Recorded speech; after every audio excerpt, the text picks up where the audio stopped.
Hola, ¿cómo están? Buenos días, ahorita son días. Sí, bueno, pues yo grabo mis videos a todas horas, ya saben, ¿no? Para poder subirlos.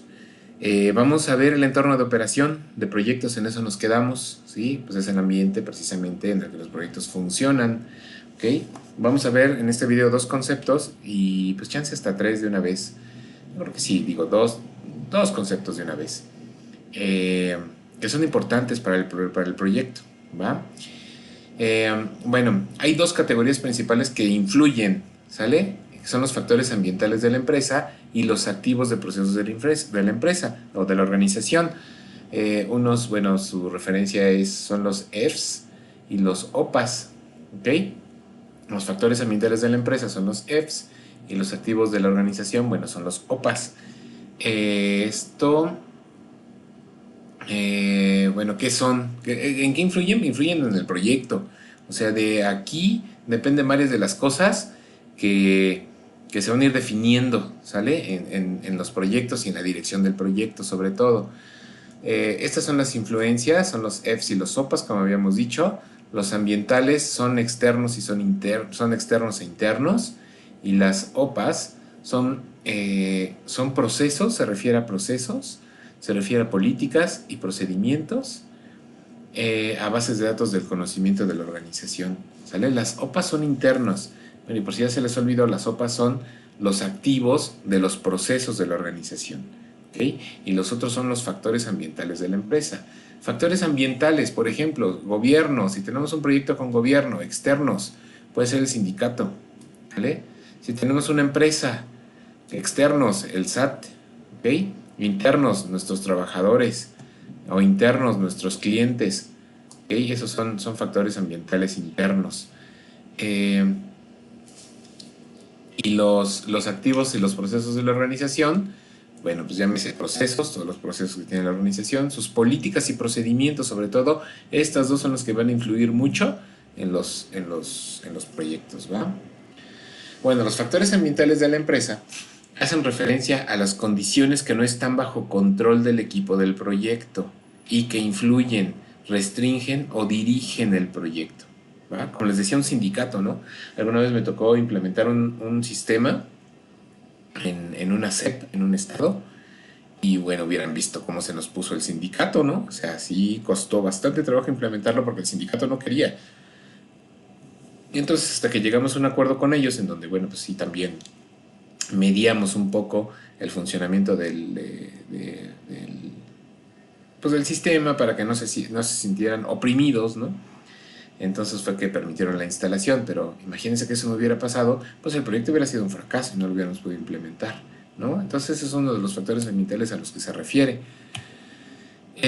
Los activos y procesos de la organización son los planes, los procesos, las políticas, los procedimientos, las bases de datos, las bases de conocimiento específicos que la organización ejecutora y utilizados por la misma. Las bases de datos del conocimiento son aquellos sistemas o bases de datos, llámese, que se alimentan después de que termina un proyecto o después de que termina un proceso, o cuando alguien hace algo bien, o que resuelve un problema, entonces lo documenta en una base de datos. ¿Para qué? Para que otra persona que haya tenido el mismo problema en el futuro pueda ir, consultar la base de datos del conocimiento y pues ver cómo soluciona el problema, ¿no? Los sistemas organizacionales, el sistema organizacional resultante determina el poder, la influencia, los intereses, la competencia y las capacidades políticas de los personajes que son capaces de actuar dentro del sistema. Los factores del sistema incluyen, entre otros, elementos de gestión, ¿ok? Los marcos de gobernanza, tipos de estructura organizacional, que yo le pondría más énfasis al último, ¿ok? Tipos de estructura organizacional, cómo está organizada, ¿no? Entonces esta es la organización. ¿De qué manera tenemos que hacer una gestión dentro de una organización? ¿Cuáles son los pasos? ¿A quién debo ver primero? ¿Sí? Es como cuando van a hacer el trámite de una toma nueva de agua al municipio. Ah, bueno, pues esos son sistemas organizacionales, ¿no? Cuando les dicen, pasa a ventanilla uno y ahí van a la ventanilla uno y les dan un recibo, ¿no? Y luego pasas a la ventanilla 5. Primero pagas, pues pagas. y luego pasas a la ventanilla 5 y les dan otro papel y les dan otro recibo, ¿no? Y primero pagas y luego pasas a la 10 y entonces ya van, pagan y pasan a la 10. Ese es un elemento de gestión, ese es un sistema de gestión, ¿sale? Para gestionar precisamente una nueva toma de agua. Y bueno, pues tienen su marco de gobernanza, su manera de gobernabilidad, ¿no? Y obviamente pues el ayuntamiento tiene su estructura organizacional que empieza desde el presidente municipal, el cabildo y bueno, y los regidores, ¿no? Y no sé qué más hay. Entonces, a eso se refiere precisamente esta lámina. Y son factores que debemos tomar en cuenta dentro de la organización, pues para no tener trabas, ¿no? En la gestión que hagamos dentro del proyecto, ¿va? Bueno, ahí se acaba esa parte del entorno de operación del proyecto. Vamos a ver cuál es el rol del director del proyecto. El director del proyecto juega un rol crítico. Es el que lidera el equipo. Es el jefe bueno, no es el jefe. No quiero usar esa palabra. Es el líder del proyecto. Porque eso es lo que debe ser un líder. Debe ser un coach dentro del proyecto, ¿no? Es un facilitador, ¿ok? Para alcanzar los objetivos del proyecto. Y este rol, bueno, pues es claramente visible a lo largo del proyecto. El rol de un director de proyecto puede variar de una organización a otra. En última instancia, el rol de la dirección de proyectos se adapta para ajustarse a la organización, ¿sí? Del mismo modo que los procesos de la dirección de proyectos se adaptan para ajustarse a un proyecto, ¿ok? Esto es importante que lo sepan. Un proyecto se adapta a la organización, ¿ok? A sus políticas, por eso los factores ambientales son importantes, ¿sí? Un director de proyectos se adapta a las políticas y procesos también de la organización, ¿ok?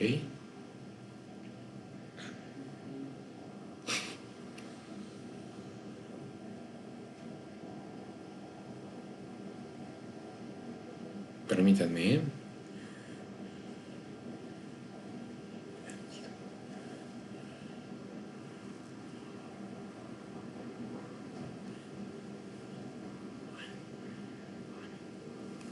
Listo.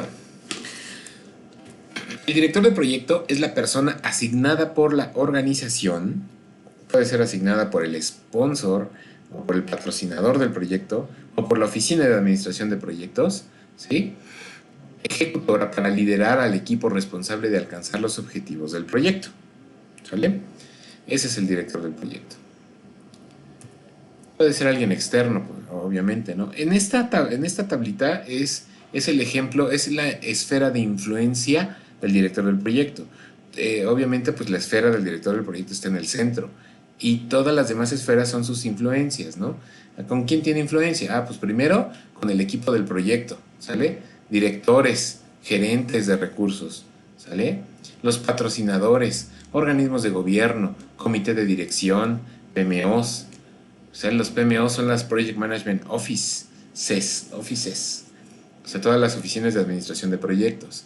Los interesados, proveedores, clientes y usuarios finales. Con todos ellos tiene influencia el director del proyecto.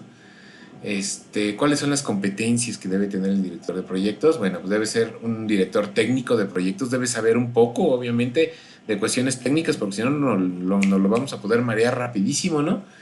Los conocimientos, habilidades, comportamientos relacionados con ámbitos específicos de la dirección de proyectos, programas y portafolios, los aspectos técnicos para desempeñar el rol propio de director de proyecto.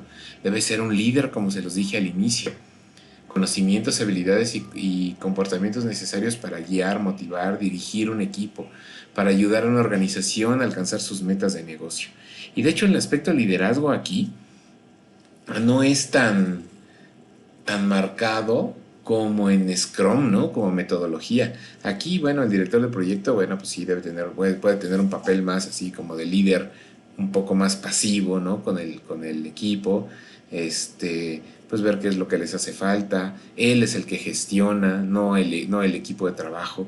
Él es el que gestiona, etcétera.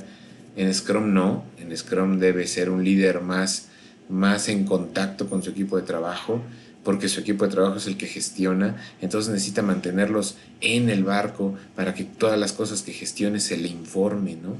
¿Sí? Bueno, es otro liderazgo que hablaremos en un curso de Scrum. También debe ser gestor, debe tener gestión estratégica de negocios y el conocimiento y la pericia en la industria y la organización que mejora el desempeño y entrega de mejor manera los resultados en el negocio. Esto se refiere a que el director de proyecto debe tener pues conocimiento en el negocio, ¿sale? Esto no crean entonces quiere decir que debo tener experiencia en una organización. No, porque podemos ser un líder de proyecto externo, un director de proyecto externo, pero sí me debo empapar de manera muy rápida de qué es lo que hace la organización, cuáles son sus procesos, ¿ok? Para poder ejercer precisamente la influencia que el director necesita sobre todos los demás, conocer la estructura organizacional, conocer las leyes y regulaciones de la organización. Entonces, bueno, a eso se refiere precisamente esa lámina, ¿ok? Y bueno, de aquí viene entonces el triángulo de talentos que debe tener un director de proyectos según el PMI. No cambia, ahí está. El triángulo de talentos es esto, bueno, debe ser un director técnico, como les comenté, saber algo, ¿no? Técnicamente, si voy a hacer de desarrollo de sistemas, pues por lo menos qué es el desarrollo de sistemas, ¿no? Tal vez un poquito de código fuente o de la lógica de código fuente, aunque a lo mejor no sepa del lenguaje, pero sí necesito saber cómo se estructura, ¿no? Pues una instrucción, ¿sí? En código fuente, cómo funcionan las bases de datos, etcétera, ¿sí? Y bueno, un poco de gestión estratégica de negocios, ¿ok? Entonces, bueno, pues ese es el director de proyecto. Hasta aquí vamos a dejar estos dos temas. Y la próxima... bueno, aquí les dejé una tablita antes de irme. Son las características que debe, o las diferencias que hay entre gestión y liderazgo. Les pido por favor que la lean y noten las diferencias, ¿no? Por ejemplo, en cuanto a gestión, dice, dirigir mediante el poder de la posición, dirigir mediante el poder de la posición. Liderazgo, guiar, influir y colaborar utilizando el poder de las relaciones. En cuanto a gestión es mantener, en liderazgo, desarrollar, administrar, en gestión, innovar en liderazgo. Entonces chequen por favor las características que hay. Céntrense en qué son. ¿Son gestores o son liderazgos? ¿Qué características tienen más como persona? ¿Son más gestores o son más líder? Y espero que salgan muchos líderes de aquí, ¿va? Ahora sí ya. Con esto acabamos. El siguiente video se va a tratar ya de la gestión de integración del proyecto. Aquí sí ya empezamos con temas del acta constitutiva del proyecto. ¿Cómo se forma el acta constitutiva del proyecto? Ya les va a tocar hacerla. Vienen muchas actividades ahora sí para los que decían, ay, pero es que no han mandado actividades. Bueno, pues espero que hayan descansado lo suficiente porque pues aquí empieza la cosa, ¿va? Y además ya vienen los exámenes. Así que vamos a echarle muchas ganas. Que estén muy bien. Cualquier duda, pues ya saben, ahí está el chat general, ¿va? Si quieren, también puede ser Seduca, aunque no entiendo qué onda con Seduca. Me mandan mensajes, se los contesto y me siguen apareciendo que tengo mensajes. Entonces, bueno, no sé, esa plataforma qué onda. Pero cualquier cosa estamos en Teams también, ¿sale? Y ahí está el chat general y ahí contesto todas sus dudas. Que estén muy bien, se cuidan.